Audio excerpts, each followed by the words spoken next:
Assalamualaikum warahmatullahi wabarakatuh. Selamat berjumpa kembali bersama saya Muhammad Jamaluddin dalam pengajian Ahlal Musamarah fi Hikayati Awliya'il Ashrah. Pada episode yang lalu diceritakan bahwa Maulana Ishaq setelah gagal mengajak Raja Belambangan yang bernama Menak Sembayu untuk memeluk Islam, justru Maulana Ishaq ini diusir oleh Menak Sembayu, kemudian kabur ke dalam hutan, dan anak yang dikandung oleh istrinya, Skardadu, anak dari Raja Belambangan, itu akhirnya dibuang ke laut dan ditemukan oleh pedagang dari Gresik, kemudian diasuh oleh Nyai Gede.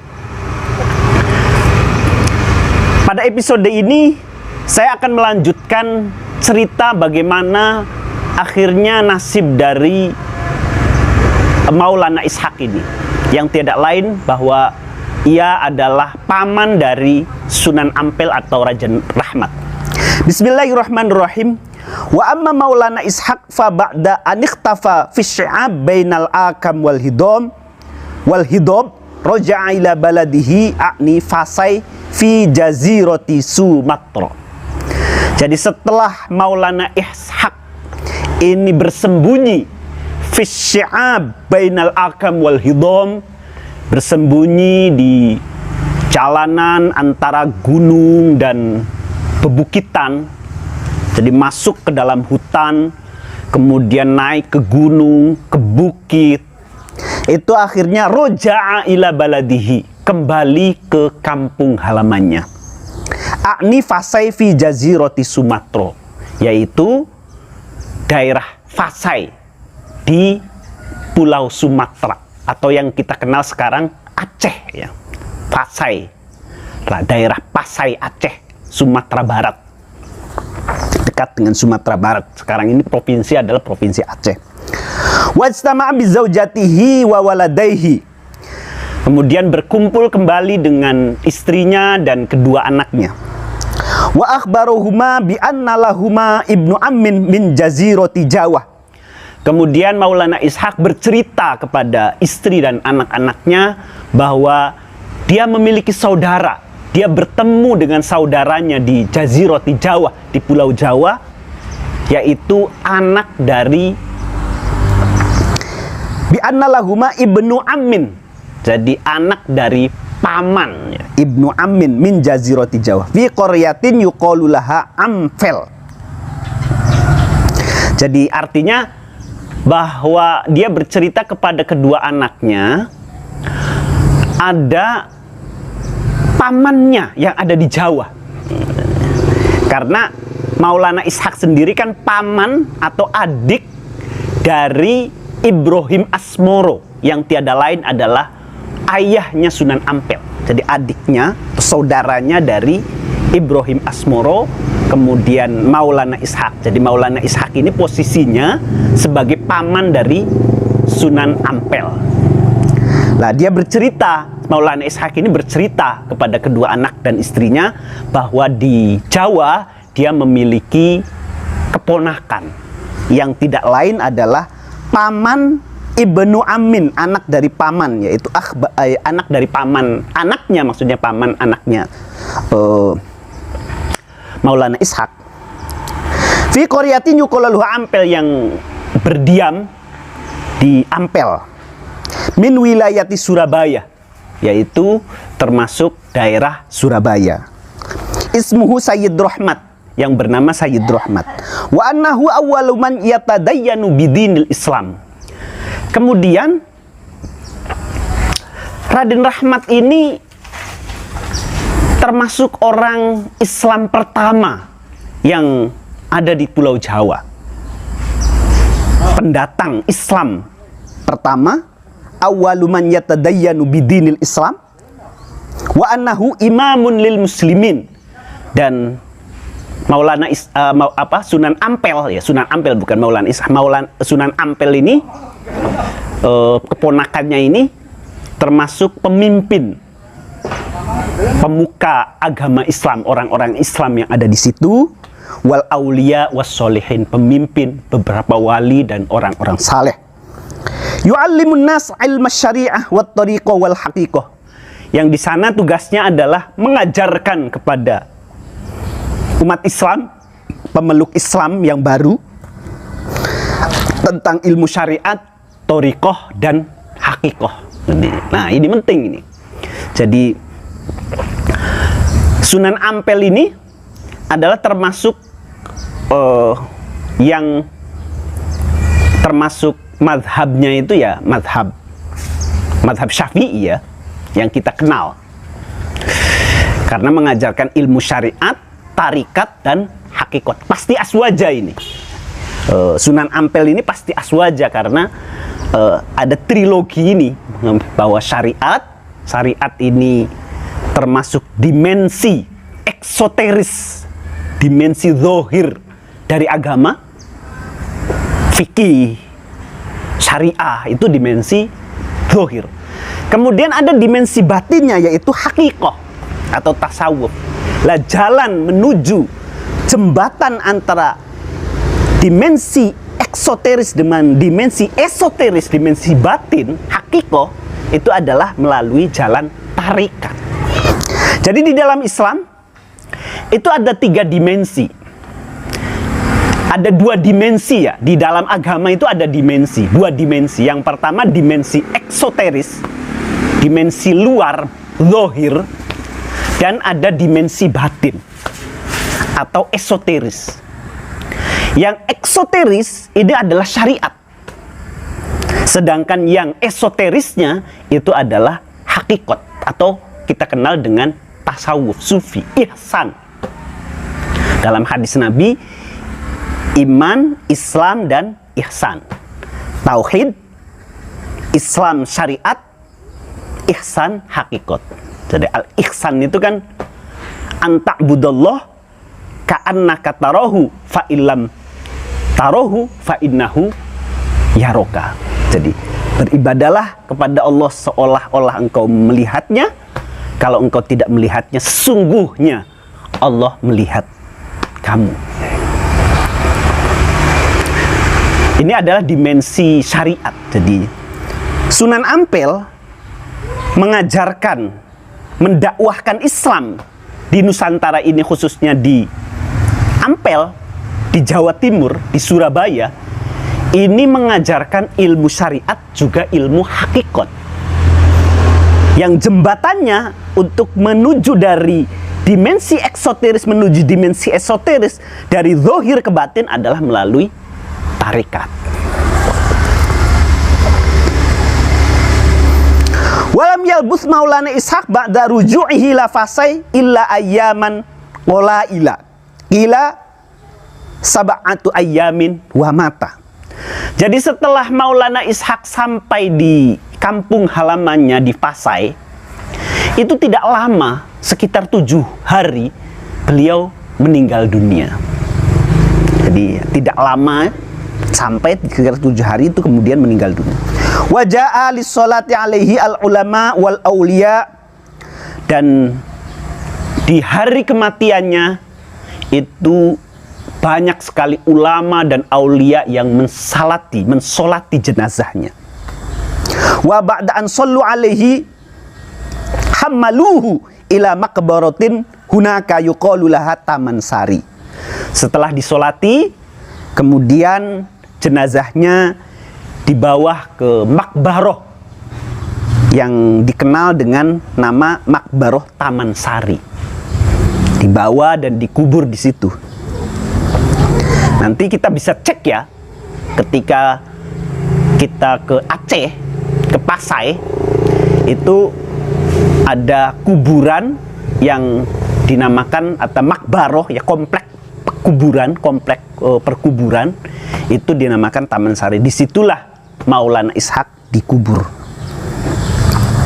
Walahum dojijun bis salati ala Rasulillah sallallahu alaihi wasallam sallallahu alaihi wat tasbih wat tahmid wat tahlil wa qiraatil Quran wa amaddu sawaba dzalika ila ruhi Maulana Ishaq wa dafanuhu fi tilkal maqbarah alaihi rahmatan Berrahman. Kemudian setelah dibawa ke Makbaroh, di situ orang-orang berkumpul sehingga semuanya gaduh dengan suara tahlil, tahmid di Makbaroh itu ya, saking banyaknya orang semuanya mengucapkan tahlil, tahmid, tasbih, tahlil lah kalau sekarang itu ditahlili. Kemudian ada yang membaca Al-Quran wa qiraatul Quran. Wa amaddu sawaba dzalika ila ruhi Maulana Ishaq.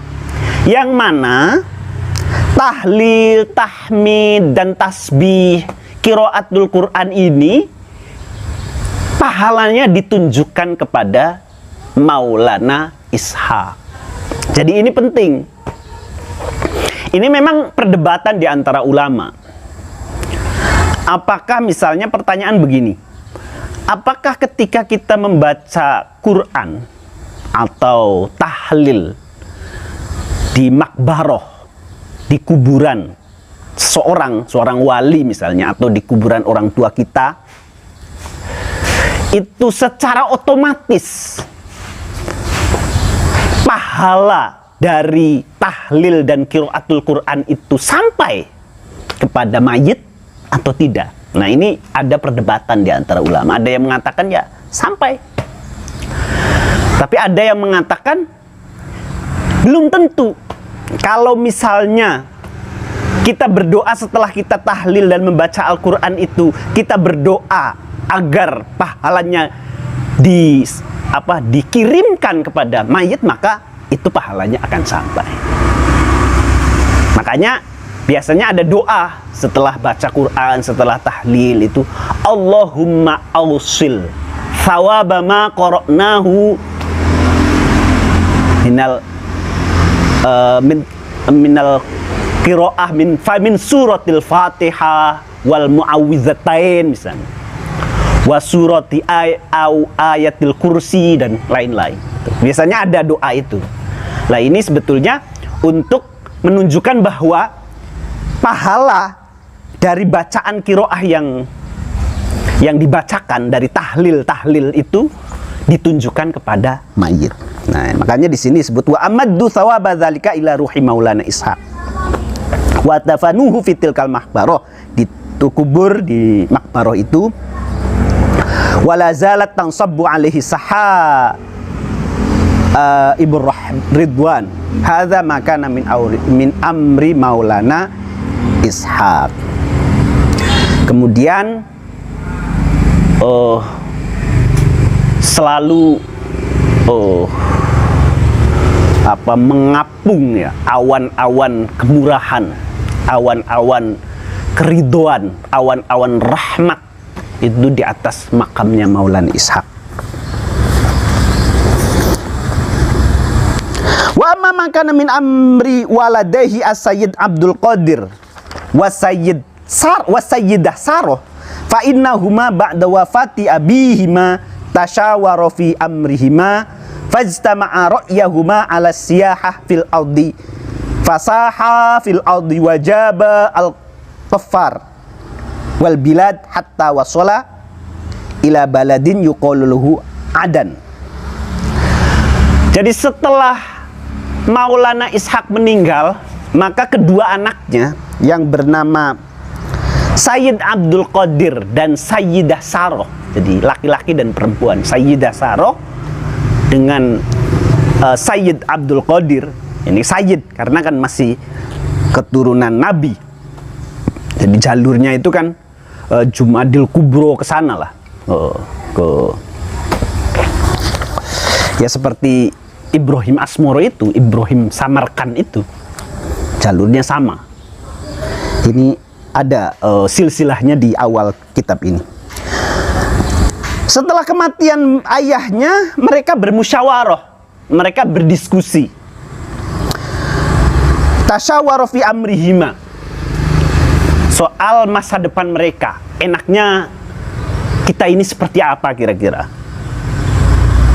Fajtama'a ra'yahuma ala siyaha fil ardi, maka keduanya bersepakat untuk mengembara, untuk pergi ke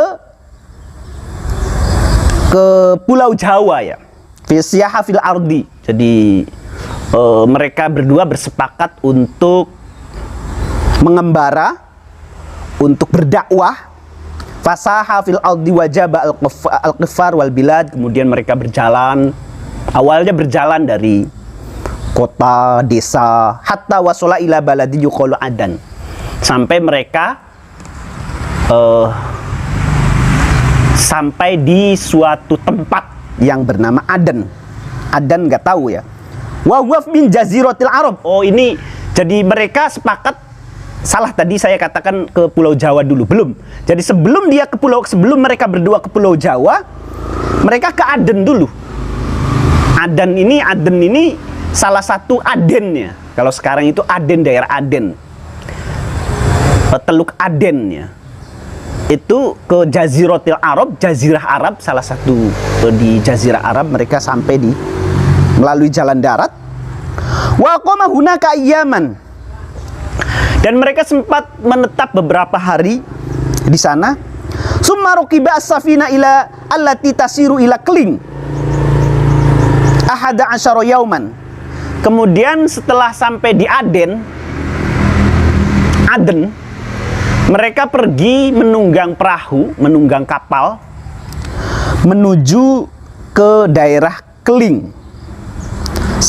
Perjalanannya memakan waktu 11 hari. Ahada asyara yauman. Hatta intahat as-safinah ila Kling. Sampai perahu yang mereka tumpangi itu sampai ke negara Kling. Wa aqama fihi syahron thumma raqiba safinah ukhra. Kemudian setelah sampai di Kling, mereka menunggang perahu yang lain. Sebelumnya tinggal di situ dulu selama 1 bulan di daerah Kling ini, tinggal selama 1 bulan, kemudian melanjutkan perjalanan rokiba safinatan ukhra, menunggang perahu yang lain ke Jaziroti Jawa, menuju Pulau Jawa. Jadi anak Sayyid Rahmat ini yang bernama Abdul Qadir dan Sayyidah Saroh ini,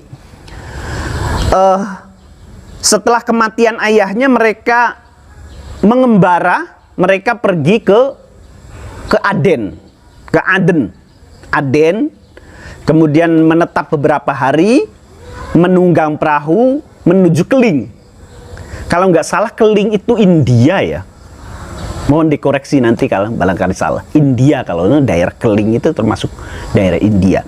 Dari Kling melanjutkan perjalanan, tinggal 1 bulan di situ, kemudian melanjutkan perjalanan ke Jawa. Jazirati Jawa. Fasaro fil bahri ala safinah hatta wasalat ila baladin yuqalu lahu Juwana. Mereka menunggang perahu sampai di sebuah ila baladin, sampai di sebuah daerah yang bernama Juwana. Wa huwa mainaun min mawaniha fi dzalikal waqt. Jadi Juwana ini salah satu pelabuhan ya. Salah satu pelabuhan yang ada pada waktu itu. Jadi Juwana ini kalau nggak salah dekat Gresik ya.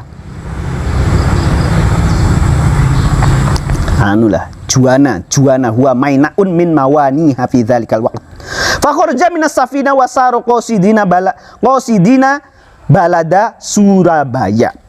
Kemudian mereka setelah mendarat, keluar dari perahu, kemudian melanjutkan perjalanan ke daerah Surabaya. Falam yazala sa'irina hatta wasala ila Surabaya wa qasada qaryatan fihi yuqalu laha Ampel.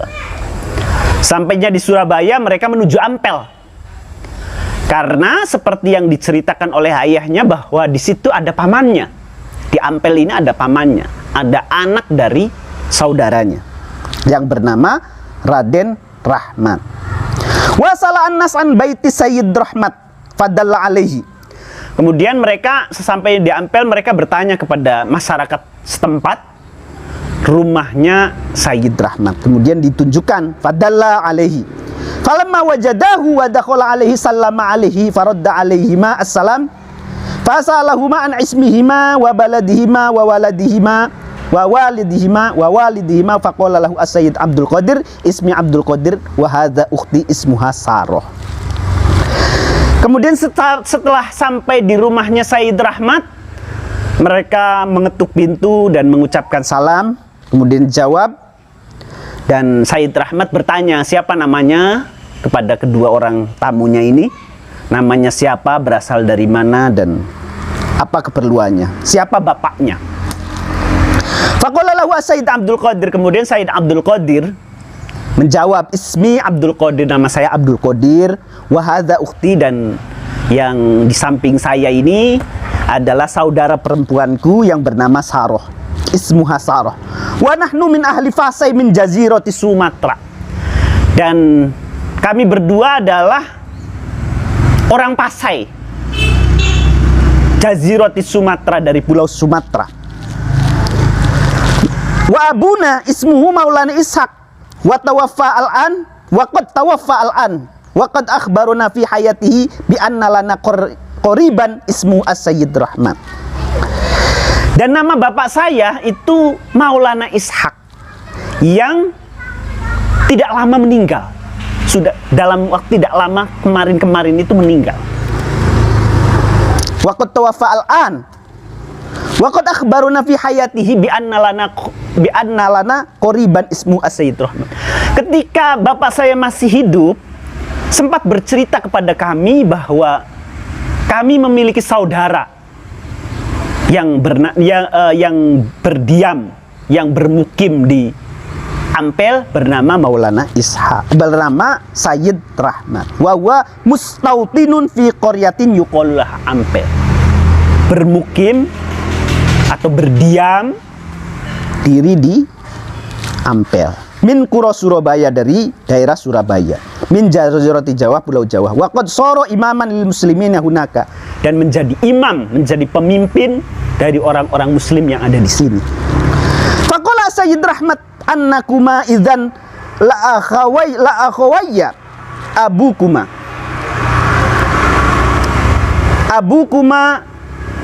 akhu abi la akhawayya. Jadi kalian berkata Sayyid Rahmat, kalian berdua ini saudaraku. Karena abukuma akhu abi, karena bapakmu adalah saudara bapakku. Fata'anaku wabaku bin syiddatil farah. Kemudian mereka berpelukan dan menangis karena saking gembira. Min syiddatil farahi, saking gembira bertemu dengan saudaranya sesama muslim. Jadi waktu itu memang jazirah Jawa ini masih minoritas. Jadi makanya Sunan Ampel di sini disebut sebagai Sunan Makdum, Imamun Muqaddam. Dalam edisi kemarin edisi yang lalu kan diceritakan bahwa dia diberi nama oleh Sayyid Rahmat, bukan Sayyid Rahmat, diberi nama oleh Maulana Ishaq Imamun Muqaddam, Sunan Makdum, karena orang yang pertama kali datang ke tanah Jawa, orang Islam yang pertama kali datang ke tanah Jawa. Ya mungkin kalau kita melihat catatan sejarah bahwa sebelum kedatangan Maulana Ishaq memang ada banyak sekali, terutama saudagar-saudagar ya, pedagang-pedagang dari Arab yang sudah memeluk Islam. Misalnya inskripsi yang ada di Gresik, misalnya Maimun binti Maimun, itu kan lebih tua. Jadi mungkin Sayyid Rahmat disebut sebagai Imamun Muqaddam atau Sunan Makdum ini pertama ini, jadi orang yang pertama kali datang ke Nusantara, datang ke tanah Jawa, tetapi kemudian melakukan dakwah Islamisasi, melakukan dakwah dan mendirikan sebuah lembaga pendidikan misalnya. Karena Ampel ini kan kita kenal sebagai salah satu daerah pendidikan kalau nggak salah ya. Mungkin itu saja. Kita akan sambung pada episode selanjutnya. Jangan lupa subscribe channel ini, dan kita akan bertemu kembali Insya Allah, mudah-mudahan bermanfaat. Wabillahi taufiq wal hidayah wal afu minkum. Wassalamualaikum warahmatullahi wabarakatuh.